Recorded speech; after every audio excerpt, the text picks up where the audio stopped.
I support crypto and Bitcoin. I support innovation, but I have real concerns about Libra because it's not decentralized. I like blockchain. I think the government should use blockchain. It gives you security. One of my greatest concerns is when it comes to privacy, but this is a fundamental difference in a philosophy of the way we look at something. And let me give you an example. I watched in the banking crisis, the Democrats' proposal was Dodd-Frank. Well, what it did, it took away a lot of community banks' opportunity for there. When I look at how they're dealing with tech companies, they want to either break them up or make them utilities. Two things happen. It does nothing to protect our privacy, and it takes away innovation. I watched the chair of the financial services introduce a bill to deny Libra to even go forward before they even had a hearing. That's the difference between Democrats and Republicans.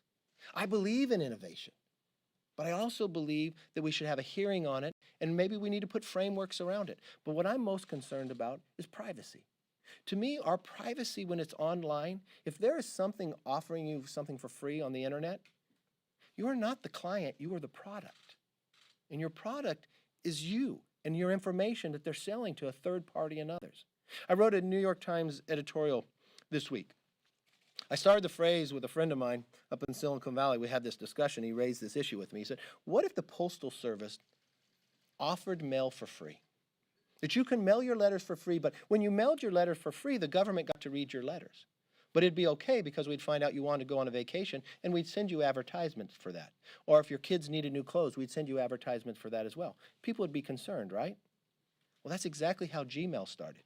Gmail claims today that they don't no longer read your emails, but they allow third parties to pay them to read your emails. The privacy, to me, is like private property. I should know when I go on a site what they're able to get and know about me. It is my property. I should be able to move it if I want to go to another platform, and I should be able to delete it. But the one thing I'm not going to do is what the chairwoman of financial services did, to put her head in the sand and make sure we don't have innovation. You cannot ignore technology and innovation.